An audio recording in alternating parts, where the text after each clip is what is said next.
को अच्छा जीना है, शांति से जीना है। जब पुरानी बातें याद आए तो मेरा एक ही सूत्र याद रखना, जो भी आ रहा है जाने दो, निकल जाने दो। जो भी जा रहा है जाने दीजिए, उसे पकड़ के मत बैठिए। आदमी भूतकाल पकड़ के बैठा रहता है, तूने मुझे गाली दी। अब एक बात बताओ, उसने तुझे गाली दी तो एक बात बताइए, फिर तूने ली काहे को मेरे भाई? है वो गाली देने को स्वतंत्र है तो हम भी गाली लेने नहीं लेने के लिए उतने ही स्वतंत्र हैं। लेकिन किसी ने गाली दी, तुम फट से ले लेते हो, ऐसे लेते हो, ऐसे लेते हो जैसे सचिन का कैच लेने के लिए दौड़ लगा दी हो तुमने। विचार, सामने वाला गाली दे रहा है, आप क्यों ले रहे हैं गालियां? पहले जमाने में आपको मालूम है, अपने संवाद को भेजने के लिए लोग चिट्ठियां लिखा करते थे।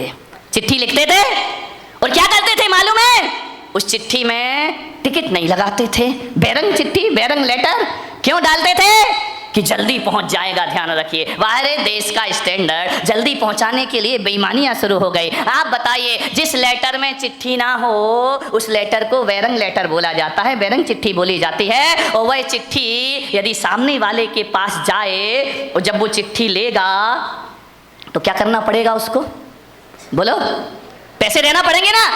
कितने देना पड़ेंगे? डबल देना पड़ेंगे, क्योंकि टिकट नहीं लगी है, वहां का भी चार्ज लगेगा, यहाँ का भी चार्ज लगेगा। एक बात बताइए बारामती वालों, यदि बेरंग चिट्ठी तुम्हारे घर में आई है आपको डबल पैसा देना पड़ेगा। और यदि आप चिट्ठी नहीं छुड़ाते हैं तो चिट्ठी लौट के कहाँ जाएगी?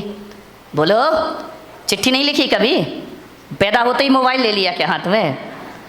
वह चिट्ठी लौट के वहीं जाती है जहां से आती है। यदि आपने चिट्ठी नहीं छुड़वाई तो बेरंग लेटर बेरंग वापस चला जाता है, और जब वहां जाता है तो उससे डबल किराया वसूल किया जाता है। आपसे मेरा निवेदन है, गाली भी एक बेरंग चिट्ठी हुआ करती है, सामने वाला हमें दे रहा है और यदि हम उस गाली को स्वीकार ना करें, उस गाली को ना लें तो गाली लौट कर कहां जाएगी? जहां से आई है वही। लेकिन आदमी तो बेरंग चिट्ठी लेने को तैयार खड़ा है, पढ़ से ला क्या लिखा है। ध्यान रखना, जितना चिट्ठी भेजने वाला स्वतंत्र है उतना लेने या नहीं लेने वाले आप भी स्वतंत्र हुआ करते हैं। किसी ने गाली बकी, आप लेते क्यों हो? उसको वापस छोड़ दीजिए, जहां से गाली आई है वहीं पर लौट कर चली जाए। भूतकाल के लिए कभी क्रोध मत करो, वो समय गुजर गया, वो परिस्थिति गुजर गई, वो वातावरण चला गया। क्रोध अभी तक सीने से लगा के बैठे हो, ध्यान रखिए, रात गई सो बात गई, भूल जाइए उसको। वरना कुछ लोग बचपन की दुश्मनी को आज तक अपने सीने से लगाकर, अरे किसी ने कुछ कह दिया, दो बातें कह दी, अरे तो क्या बिगड़ गया अपना? यदि लड़ाई झगड़े में तुम जीत गए, जब भी ध्यान रखना, देवरानी से लड़ाई हो, सास से लड़ाई हो, भाई भाई की लड़ाई हो, बाप बेटे में लड़ाई हो, आदमी ये प्रयास करता है कि मैं जीत जाऊं, सामने वाला हार जाए तो बड़ी शांति मिला करती है। एक बात बताइए, आप एक बात मुझे बता दीजिए कि आप यदि छोटे मोटे झगड़ों में जीत गए तो क्या रामनाथ कोविंद आपको भारत रत्न का अवार्ड देंगे? नहीं नहीं देंगे तो बताओ, फिर खूब लड़ो, हाथ में डंडा ले लो, पत्थर, कौन सा सम्मान मिल जाएगा? यदि दो लोगों के विवाद में एक आदमी जीत गया तो उस समय ये सोचना, इससे मुझे कौन सी उपलब्धि मिल गई, कौन सा प्रधानमंत्री मेरा सम्मान कर देगा, कौन सा राष्ट्रपति मुझे अवार्ड देगा, कौन मुझे भारत रत्न बना देगा? आप बताइए, आप जीत भी गए भाई से झगड़ के, देवरानी से यदि जिठानी जीत भी गई तो कौन सा उसे वर्ल्ड कप इनाम में मिल रहा है? विचार करिए, आप इतना दिमाग लगा लीजिए, लड़ने की क्या जरूरत, झगड़ने की क्या जरूरत है? और इस लड़ाई में जीत भी गए तो कौन सा हमारा नाम हो जाएगा, कौन सी मालाएं हम पर डलेंगी?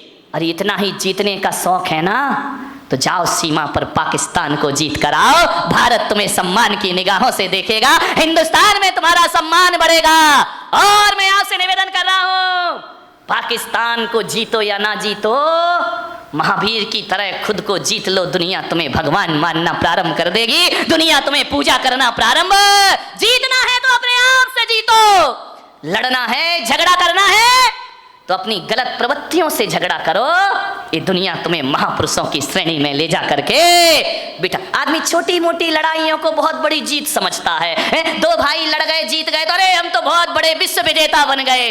इन जीतों में, छोटी जीतों से खुश मत हो, यदि क्रोध को जीतना है तो ध्यान रखिए। मान्यवर, बात छोटी है, बात बहुत बड़ी है, समझो तो बड़ी है, ना समझो तो बात की कोई कीमत नहीं है। ध्यान रखिए, दिक्कत इसी बात की है कि हम लोग छोटी जीत को बहुत बड़ी जीत समझा करते हैं। क्या होगा, किसी से बहस करने में जीत गए, ये बहुत बड़ी जीत नहीं होती है। जीते हो किसी ने देश तो क्या, हमने तो दिलों को जीता है। ध्यान रखिए, दिलों को जीतने का प्रयास करिए। किसी से लड़के जीत गए तो बहुत बड़े विजेता या सम्राट नहीं कहला जाओगे। एक बात याद रखना, यदि कमठ जीत भी जाता तो दुनिया उन्हें पारसनाथ नहीं मानती। रावण जीत भी जाता तो राम की तरह उनके मंदिर नहीं बनाए जाते। ध्यान रखना, रावण हार गया, राम जीत गए। लेकिन एक बात ध्यान रखना, राम इसलिए महान नहीं है कि उन्होंने रावण को मारा है। राम इसलिए महान है कि पूरे दो साल तक रावण से युद्ध चला, लेकिन राम के चेहरे की मुस्कुराहट कभी खत्म नहीं हुआ करती है। इसलिए राम के दुनिया में मंदिर बनाए जाते हैं। ध्यान रखिए, थोड़ा सा समझने का प्रयास करिए। मान्यवर, कई लोग भविष्य के झगड़े करते हैं, कई का क्रोध फ्यूचर टेंस को लेकर होता है। मेरा क्या होगा, कल कह रहा था ना वो सेठ, मेरे बच्चों का क्या धत तेरे की सामान 100 बरस का पल की खबर। क्यों जोड़ रहा, क्यों इतना सब कुछ कर रहा, आने वाली पीढ़ी के लिए जोड़ करके जा रहा हूं, उनका भविष्य बना रहा हूं। अपना बच्चों का भविष्य बनाने में भाई का भविष्य बिगाड़ देते हो आप। विचार करिए, अपनी आने वाली पीढ़ियों के भविष्य के लिए वर्तमान पीढ़ियों को आप तबाह कर देते हो। ध्यान रखना है। मान्यवर, भविष्य को लेकर क्रोध करते हैं। एक मुल्ला नसरुद्दीन था, वो बंबई जा रहा था, पूना से, यहाँ से तुम्हारी बारामती से बंबई जा रहा था। बेटा स्कूल से आया, जैसे ही स्कूल से बेटा आया उसने बैग रखा, मुल्ला ने तड़ा तड़ 10-20 चांटे जमा दिए उसके गाल में। पत्नी बोली, यार तुम्हारा दिमाग खराब हो गया है, बच्चा अभी स्कूल से आया है और तुमने इसको 10 चांटे लगा दिए। अरे मुल्ला ने कहा, तू चुप खड़ी रह, तू बीच में मत बोल। अरे तो बोले, तू मार काय को रिया है? बोले, मैं बंबई जा रहा हूँ इसलिए इसकी पिटाई कर रहा हूँ। अरे यार ये कोई बात है कि तुम बंबई जा रहे हो, बच्चे की पिटाई कर रहे हो? अरे बोले, मार लेने दे आज इसको जी भर के। अरे बोले, तू कैसा बाप है भाई, एक बाप बच्चे से दूर जाता है तो गले लगाता है, प्यार करता है, और तू इसकी पिटाई कर रहा। मुल्ला ने कहा, आज इसे जी भर के पीट लेने दे, मैं बंबई जा रहा हूँ, महीने भर लौट के नहीं आऊंगा, आज इसे पिटाई करके जाऊंगा। अरे पत्नी ने कहा कि यार मार क्यों रहा है? बोले, तू नहीं समझेगी, मार इसलिए रहा हूँ कि अब मैं महीना भर तो घर आऊंगा नहीं, परसों इसका रिजल्ट आने वाला है और मुझे मालूम है फेल होगा, और जब मैं यहाँ नहीं रहूंगा तो इसे मारेगा कौन? तेरे की आदमी। फिजूल की बातों के झगड़े हमारे घरों में हुआ करते हैं। जेठानी लड़ती है, पति समझाता है कि झगड़ा मत कर, तुम कुछ नहीं समझते हो, तुम्हें अपने बच्चों का भविष्य दिखाई नहीं दिया करता है, भविष्य को लेके झगड़े कर रहे हो। एक बात ध्यान रखिए, न भूत को स्मरण करो, न भविष्य की चिंता करो, वर्तमान में जियो और वर्धमान बन करके खड़े हो जाइए, आपके जीवन की समस्याओं का हल हो जाएगा। जो वर्तमान में जिएगा वो वर्धमान होगा, जो भूत में जिएगा भूत बन जाएगा। भविष्य हमारे हाथ में होता नहीं है। ध्यान रखिए। मान्यवर, किस बात के झगड़े होते हैं? छोटी छोटी बातों पे लड़ जाते हैं हम लोग। दिक्कत इस बात की है, जहां 4 लोग मिलते हैं, बात की शुरुआत तो बहुत अच्छे से होती है, इतने अच्छे से, लेकिन एंड बहुत बुरा हुआ करता है। लास्ट में हमारी सभाओं का, हमारी मीटिंगों का अंत लड़ाई झगड़े से हुआ करता है। इकट्ठे तो होते हैं, आओ बैठो कुछ विचार विमर्श करेंगे, ऐसा विचार विमर्श होता है कि बाद में हाथापाई पर नौबत आ जाया करती है। मान्यवर, आज संसद में क्या हो रहा है, विधानसभा में क्या हो रहा है, माइक फिक रहे हैं, कुर्सियां फिक रही हैं, जूते फिक रहे हैं, ये देश का आदर्श हो गया है। क्या प्रेरणा लेगी जनता इन लोगों से? मान्यवर, जीवन को महान बनाना है तो सहन करना सीखिए। सहनशीलताएं खत्म हो गई हैं हमारी। 2 बात किसी की कोई बर्दाश्त नहीं करता है। पति कहता है मैं पत्नी की नहीं सुनूंगा, पत्नी कहती मैं तुम्हारी नहीं सुनूंगी, सास कहती मैं बहू की क्यों सुनूं, बहू कहती है मैं बुढ़िया की क्यों सुनूं। अब तुम अपने घरों में तो किसी की सुनना नहीं चाहते हो और मेरे कमरे में आके मुझे सब सुना के चले जाते हो। तो भैया, जब सास नहीं सुन रही, बहू नहीं सुन रही, भाई नहीं सुन रहा, देवर नहीं सुन रहा, तो पुलक सागर काहे को सुनेगा तुम्हारे? जो आता है वो मुझे सुना के हमारे घर में ये हो रहा वो हो रहा, इसका स्वभाव खराब उसका स्वभाव खराब। जब तुम नहीं सुन रहे तो मैं काहे को सुनूं? लेकिन मैं अपने को किस्मत वाला समझता हूं कि जो बच्चे माँ बाप की नहीं सुनते, जो सास ससुर की नहीं सुनते, जो भाई भाई की नहीं सुनता, देवरानी जेठानी की नहीं सुनता, मेरी किस्मत है कि घंटे भर तुम शांत होकर मुझे सुनते हो, इससे ज्यादा मेरी किस्मत दूसरी। कितने शांत होकर सुन रहे, मैं कुछ भी बोल रहा हूं, तुम तो बड़े शांति से सुन रहे। एक बात बताऊं बारामती वालों, इतने शांति से यदि घर की बातें सुन लो, घर वालों की सुन लो, तो तुम्हारे घर में झगड़ा होने का कोई चांस पैदा है। लेकिन हम घर में तो सुनना ही नहीं चाहते हैं। सास शेर तो बहू, कौन बोला सवा शेर, खूब लड़ी मर्दानी वो तो झांसी वाली। नहीं, थोड़ा सा सहन करो, सुनो, सुनने की कला डालिए, सुनाइए मत, ज्यादा मत सुनाओ किसी को, ज्यादा मत बोलो, कम बोलो, मौन रहो, ज्यादा मत बोलिए। ज्यादा बोलने के लिए पुलक सागर बैठा है ना तुम्हारी बारामती में, जितना भी ज्यादा बोलना मुझसे बुलवा लो, लेकिन तुम लोग ज्यादा, मेरी लोग सुन लेंगे, तुम्हारी कोई सुनने वाला नहीं है, ध्यान रखना। मान्यवर विचार करिए, क्रोध आता है।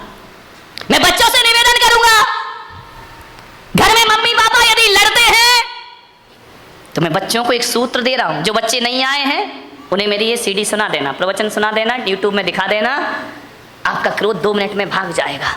जब मम्मी पापा बहुत क्रोध कर रहे हो ना, तो आजकल एक वो आया है, एक पेन है जिसमें रिकॉर्डिंग हो जाती है ना, वीडियो बन जाती है, आवाज वॉइस रिकॉर्डिंग हो जाती है। जब मम्मी पापा लड़े बेटा, तो पेन में रिकॉर्डिंग कर लिया करो, फिर देखना ये क्रोध में क्या क्या बकते हैं। और जब ये शांत हो जाए, और शांत होने के बाद भी नहीं, जब घर में कोई मेहमान आए तो उन्हें नमोकार मंत्र की धुन मत सुनाना, नमोकार मंत्र की झनकार नहीं, मम्मी पापा की टनकार सुनाना। उस समय पता लगेगा कि हम क्रोध में क्या क्या बोल गए। क्रोध में ध्यान रखना, क्रोध में आदमी बेहोश हो जाता है, उसे होश नहीं रहता कि मुझे क्या बोलना है। एक बार एक आदमी तो क्रोध में इतना बोला, गुस्से में इतना बोला, अपने बच्चे को बोला, अबे गधे की औलाद। बच्चे ने कहा सही कह रहे हो बापू, ध्यान रखिए, बेचारा आदमी होश थोड़ी रहता, मैं गुस्से में बोल के आ रहा हूं, अबे गधे की औलाद। अब विचार करिए, उसने कहा, गुस्से में एक पति ने पत्नी से कहा कि क्यों नहीं, जब तेरी शादी हुई थी तू पागल थी क्या, जो मेरे से शादी, पागल थी क्या जो शादी के समय तूने नहीं देखा मुझे, अब तुझे गुस्सा आ रहा है, पागल थी क्या। पत्नी ने कहा पागल नहीं होती तो तुझसे शादी काहे को करती, ये पागल ही तो था। एक बार क्या हुआ, एक पत्नी ने अपने पति से कहा, यार तू तो इतना भोला है, इतना भोला है, इतना भोला है कि तुझे तो कोई भी बेवकूफ बना सकता है। पति ने कहा ज्यादा मत बोल, बोले तुझे कोई भी बेवकूफ बना सकता है। पति ने कहा बिल्कुल सच कह रही है, सबसे पहले बेवकूफ तो तेरे बाप ने मुझे बनाया जो तेरे से शादी कर दी। ध्यान, आदमी क्रोध में क्या क्या भूल जाता, उसे होश ही नहीं रहता, पता ही नहीं रहता। सब रिकॉर्डिंग कर लो, और जब मेहमान आए, यदि सासू बहू लड़ रही हो ना, तो देवरानी रिकॉर्डिंग कर ले, और जब कोई मेहमान आए तो चालू कर देना, शर्म से पानी पानी हो जाएंगे लड़ने वाले। और अब जब भी लड़ेंगे तो याद रखेंगे, कोई शैतान मेरी मोबाइल में फोटो तो नहीं बना रहा है, कोई आवाज तो टेप नहीं कर रहा। ध्यान रखना, क्रोध ज्यों-ज्यों बढ़ता है, भाषा असभ्य होते चली जाती है, भाषा अपनी सभ्यता खो दिया करती है। क्रोध में जितने निकृष्ट वचन हो उतने एकत्रित कर लिए जाते हैं, लेकिन जब प्रेम होता है तो भाषा भी संभलती है और व्यवहार भी संभल जाया करता है। ध्यान रखिए मान्यवर, क्रोध से बचने का प्रयास करिए। सामने वाला यदि क्रोध करे तो हम क्या करें मालूम है? जब हम लोग बचपन में थे तो साइकिल चलाना सीखते थे। हमारे घर कोई भी आ जाए, वो घर में बात कर रहा, अपन उसकी साइकिल लेके भाग जाते थे। कभी कभी कोई साइकिल नहीं देता था ना, तो एक शैतानी कर देते थे, उस साइकिल की हवा निकाल दिया करते थे, साइकिल में सुई कांटा चुभो के पंचर कर दिया करते थे, फिर वो आदमी घर नहीं जा पाता था। मैं भी आपसे कह रहा हूँ, ऐसी शैतानियाँ तुम लोग मत करना जो हम लोगों ने बचपन में की हैं, लेकिन आपसे कह रहा हूँ इस दिमाग में भी बहुत क्रोध की हवा भरी हुई है। और जब क्रोध की हवा भर जाए और जब क्रोध प्रकट होने लगे, उसे पंचर कर देना, थोड़ा सा क्रोध की हवा निकल जाएगी, क्रोध शांत हो जाएगा। पंचर कर दीजिए दिमाग को। पंचर कैसे करेंगे? ऐसे मत करना कि तुम यहाँ पे कांटा चुभो रहे हो दिमाग में, पंचर नहीं, ये तो दुर्घटना घट जाएगी। पंचर करने का मतलब इतना ही है कि यदि सामने वाला गुस्सा कर रहा है, क्रोध कर रहा है, तो अपने क्रोध की हवा निकाल दो, अपने क्रोध के टायर ट्यूब को पंचर कर दो। कैसे पंचर कर दो? कि भैया जो तू गुस्सा कर रहा है, गालियां दे रहा है, इसका जवाब मैं 5 मिनट बाद दूंगा। ध्यान रखिए, थोड़ा सा धैर्य, 5 मिनट बाद जवाब दूंगा। मैं कहता हूं यदि 5 मिनट बाद जवाब देने का संकल्प ले लिया तो समझना हमारा क्रोध पंचर हो गया, हमारा गुस्सा पंचर हो गया। 5 मिनट बाद आप उस क्रोध का जवाब कभी नहीं दे पाएंगे। ध्यान, आपको लगेगा यार किन बातों पे लड़ रहे थे, किन बातों पर बहस हो रहा था, ये लड़ने जैसे कोई तो बात ही नहीं। क्रोध को पंचर कर दीजिए। एक आदमी को मैं जानता हूं, वो एक चिट्ठी लिख रहा था, ऐसी चिट्ठी ऐसी चिट्ठी ऐसी चिट्ठी, 4 पेज भर दिए उसने। इतनी गालियां, इतने गंदे शब्द। मैं वहां पहुंच गया, मैंने कहा क्यों भाई क्या कर रहे हो? अरे बोले मेरा दोस्त है ना, अब दुश्मन बन गया है, बहुत मेरा अपमान किया उसने। मैं चिट्ठी लिख रहा हूं, हजारों गालियां उसने चिट्ठी में लिख दी। तेरा सत्यानाश हो, तू बर्बाद हो, तू धोखेबाज है। लालू चिल्ला रहा ना नीतीश को कि तू धोखेबाज है, तू धोखेबाज है, तूने धोखा दिया, गठबंधन तोड़ा, 1000 गालियां। ध्यान, चिल्लाते रहो, अभी तो सारी दुनिया में मोदी ही मोदी चल रहा है। ध्यान रखिए, 1000 गालियां लिखी उसने। बोले मैं इसको पोस्ट करने जा रहा हूं, उसके पास पहुंचेगी ये चिट्ठी। मैंने कहा एक काम कर मेरे भाई। बोले क्या? मैंने कहा एक काम कर, ये चिट्ठी तूने लिख दी? बोले लिख दी। मैंने कहा इसको आज नहीं कल पोस्ट ऑफिस में डालना, लेटर बॉक्स में डालना। बोले नहीं मैं तो आज ही डालूंगा। मैंने कहा नहीं तो कल डालना। तो बोले कि ऐसे क्या हो जाएगा महाराज, मेरा क्रोध ठंडा हो जाएगा। मैंने कहा बिल्कुल ठंडा हो जाएगा, तू हो या ना हो ये चिट्ठी तू कल डालना।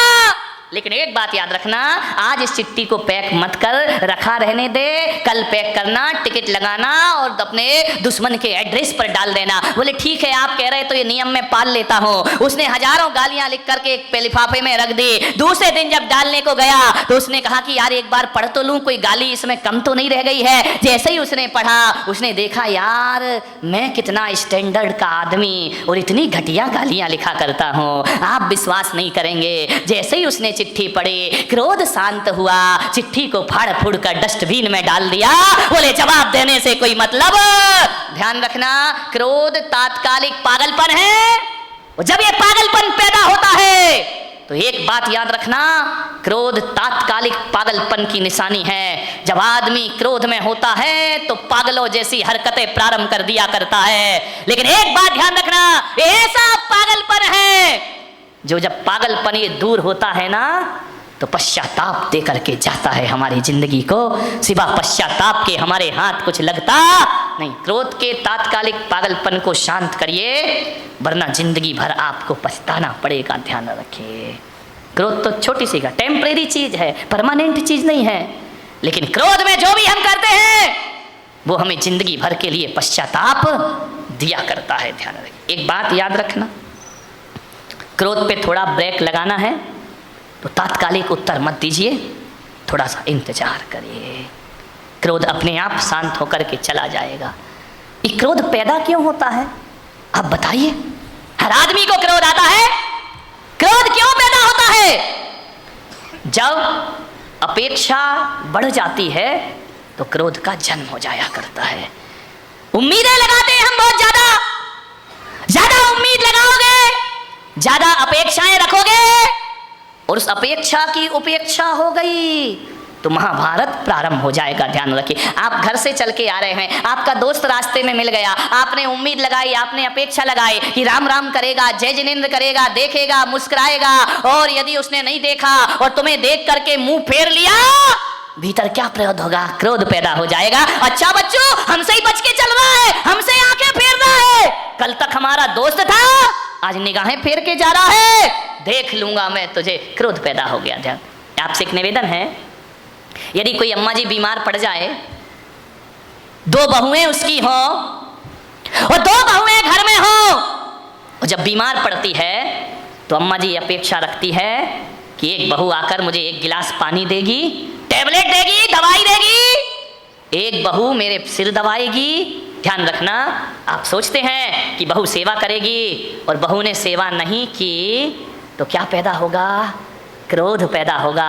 अच्छा, खा रही हैं, रह रही हैं आराम से, थोड़ी सी सेवा नहीं कर रही, मैं बीमार पड़ी हूं, आके नहीं देख सकती हो, मैं अम्माओं से निवेदन करूंगा, यदि दोनों बहुएं पीहर चली गई हैं, घर बेटे बाजार में गए हैं और अब आप बीमार हो और अब आपको दवाई खाना है और जब बहुएं घर में नहीं हैं तो बताइए अम्मा जी आप क्या करोगी? विचार करिए, बताइए। आप बीमारी की हालत में भी पलंग से उठोगी, उठने के बाद किचन तक जाओगी, गिलास में पानी लोगी, दवाई हाथ से खोलोगी और खा जाओगी। विचार करिए, यदि घर में सुखी रहना है तो बहुओं से ज्यादा अपेक्षाएं मत लगाइए। जब तक हाथ पैर चलते हैं अपना काम खुद करो और आनंद से जीवन गुजारिए, लाचार मत बनिए। ध्यान रखिए, बहू यदि पानी और दवाई नहीं ला रही है तो ये मत सोचना मेरी बहू खराब है, सोचने की तो बात है, बस इतना सोच लेना मेरी बहू पीहर गई है और मैं यहाँ पर अकेली हूँ। अपना काम खुद करो। ध्यान रखिए, भगवान के मंदिर में जाओ तो ये मत कहना कि मेरे बच्चे और बहू बुढ़ापे में मेरी सेवा करें। मैं पुलक सागर तुम्हें एक सूत्र दे रहा हूं, भगवान के मंदिर में जाओ तो ये प्रार्थना करना कि हे भगवान, बहू बेटे तो छोड़ो, ऐसा बुढ़ापा देना कि किसी से एक गिलास पानी की उम्मीद भी मैं ना रखूं, किसी से सहायता की उम्मीद ना रखूं। इतनी ताकत देना भगवान कि अपना काम में मरते दम तक अपने हाथों से, फिर लड़ाई कहां से होगी, फिर झगड़े कहां से होंगे? हर काम अपने हाथों से कर लीजिए, ज्यादा अपेक्षाएं मत लगाइए, ज्यादा मत सोचिए। ज्यादा सोचेंगे नकारात्मक विचार पैदा होंगे। ध्यान रखिए, यदि अपना काम खुद कर लो। एक बात ध्यान रखना, लोग कहते हैं कि आराम करने से आदमी स्वस्थ होता है, और मैं पुलक सागर कहता हूं कि काम करने से आदमी स्वस्थ हुआ करता है। कौन है धनपति? एक बात बताइए, एक सेठ, 20 नौकर चाकर, दर्जनों गाड़ियां जिसकी यहां खड़ी हैं, एक गिलास पानी भी अपने हाथ से भर के नहीं पीता। नौकर पानी लाके देते हैं, दूध वाला दूध लाके देता है, सब्जी वाला सब्जी लाके देता है, बहुएं हाथों पे खाना लिए खड़ी रहती हैं, 4 नौकर आगे और 4 नौकर पीछे चलते हैं। ऐसी जिंदगी बना ली इस आदमी ने, बिना नौकरों के जिंदगी नहीं चलती है। और एक बात बताओ मेरे भाई, जिस दिन नौकर नहीं आए उस दिन क्या हालात होंगे तुम्हारे? जिस दिन बहुओं ने देना बंद कर दिया उस दिन क्या हालात होंगे तुम्हारे? मैं उस आदमी को धनपति नहीं मानता जिसका पानी का गिलास नौकर लेके चलता है। अरे आप विचार करिए, अपने पीने के लिए एक गिलास का पानी भी ना ले पाओ तो तुमसे बड़ा अपाहिज इस धरती पर कोई दूसरा नहीं हो सकता है। तुमसे बड़ा विकलांग कौन होगा? नौकर ना आए तो पानी नहीं पी सकता, नौकरानी ना आए तो चाय नहीं बन सकती।